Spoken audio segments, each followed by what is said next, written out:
guys, welcome back to my YouTube channel. If you haven't been here before, well, welcome. My name's Paloma and I post videos around being a nursing student in Australia. It's been a while, so I thought I would do a bit of an update. It's been a bit of a hectic end to this year, this last semester. It's been a bit chaotic, as I think it has been for everyone. The last 2 years has definitely been full on and taken a little bit of a toll. I think I'd be lying if I said it didn't. But the semester is over now, so I'm going into summer break. So it's now December, nearly Christmas, yay. It'll be good to have a break going into summer. It's gonna be great.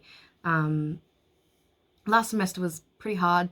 Can't say I don't think I did as well as I thought I would, but I'll do another video updating on that when my grades are actually finally released. But I thought I would do a video now on sim labs. So in October, the end of October, I think it was the 18th to the 21st, for 4 days, my uni, one of my subjects, which is a practical subject, I had to go into the city for 4 days into a simulation lab that's like, a room set up like a hospital when you've got to practice your skills and whatnot. So I thought I'd do a bit of rundown of that to give you an idea of what I had to do there.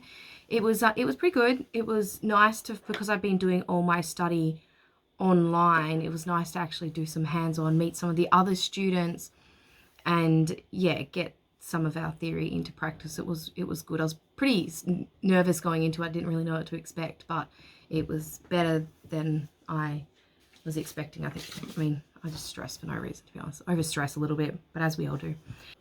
So on the first day of sim labs, it was a bit of a welcome day, an orientation as well. We spent most of the day probably talking in the classroom. We went over isobar handovers, neurological assessments, spinal precautions, primary and secondary assessments, hand hygiene, and then we had to do and student bedside isobar handover. So we talked through all of that, and then we got to practice that and discussed it with the teachers. It was a bit, I think, difficult to do one-on-one assessing for all, so it was kind of like a group assessment, if that makes sense. On the second day, we did abdominal assessments and nasogastric tube insertion. That was actually really good. I really enjoyed that. It's like, you can read about it as much as you can in your textbooks, but it's really good to actually practice it. Obviously, we're practicing on the mannequins, but it was still good to get that hands-on practice. Solidifies the knowledge a bit. And we did Indwelling catheter insertion, and I really enjoyed that as well. That was really good to get practice doing that. And then end of the second day, we did our interim assessment tool. So the teachers had to assess how we'd done over the past 2 days and write that down, and then we had to take note of anything we had to improve on over the next 2 days, because obviously it's pretty, it's 4 days, it goes pretty quickly. It's a bit you kind of had to cram a lot into those 4 days, but it is what it is. But it was still good. On day 3, we practiced neurovascular assessments. We did wound dressings and removal of staples and sutures. That was good fun. I always enjoy doing wounds. It's maybe an area of interest, I don't know, but wounds are they're fun. Then we also did intramuscular and subcut injections. We got to practice those. We did an IVAB push, an IVF therapy, and IVAB infusion and fluid management. So we discussed all of that and then got to practice it, and yeah, that was good. And then on day 4, we did an intro into pediatrics, which was interesting because I feel like we haven't, in my study so far, I feel like I haven't done a lot of focus on pediatrics, and it's never really been an area of interest. I don't want to go into it, but it was good. It was interesting to actually discuss it. It was good. Then we did cardiac assessment and respiratory assessment and O2 delivery, and then we did a revision and practice our skills, and then we had our final observation with the teachers, and then they did our final evaluation, and yeah, it went well. I passed. It was good.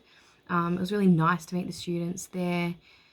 and actually, I guess, you know, realize that we're not alone in this. It's kind of hard doing online study and doing it all by yourself. It's kind of like you feel so distant from everyone and you don't get to meet the teachers, whereas compared to my diploma, it was so hands-on. You're there 3 days a week seeing everyone and seeing the teachers. So it's been a bit of a change. So it was good to do this, and now that I've done this subject and passed, well, I'm pretty sure I have. Technically final grades haven't been released, but my grades have been fine for this class so far. But I will get allocated a placement hopefully over the summer break, probably the start of next year. It's all kind of been delayed because of the pandemic, obviously, but I did get an email about some rural placements. Unfortunately, I didn't actually make it into any of them, but I think I've been put on the waiting list, and some more will be coming out soon. So hopefully I find out. That's going to be really good because I think that's my first placement I get to do as part of my bachelor. Obviously I did like my placements through my diploma, but this will be the first one I do as part of my bachelor, and it's going to be 4 weeks in medical surgical. It's yeah, a bit nervous, but I'm really looking forward to it. If I have to go rural, it's going to be difficult because it's going to be 4 weeks away from home and I might have to pay for accommodation stuff. But that's part of studying nursing, is paying for placement, accommodation and stuff. Might try and apply for like one of those scholarships. I'm not sure. I haven't done that before, but might have to because I've got to pay the bills still and take time off work. So yeah, that's just a bit of an update and talking about simulation lab for me. I've got a couple of ideas. Someone commented on one of my videos. Thank you. Talking about what are the requirements for nursing. I'll do another video on that and talk about what I had to do to get into nursing. And maybe over summer I'll do some more travel stuff, because now that we're out of lockdown, I've definitely been able to finally get back into camping, which has been great. I'm pretty sure I've been camping like every weekend for the past 4 weeks nearly. It's been really good to get back to a bit of normal and see all my friends again. So yeah, and we'll try and, yeah, if you've got any questions or ideas or what you would like me to talk about, please let me know and I'll try and do more videos, because I do enjoy this and I think it'll be good to get more into it. Just got to push myself to do it because it's so awkward getting in front of the camera. But here I am. So thank you for listening to me ramble today, and I'll see you guys soon. Bye.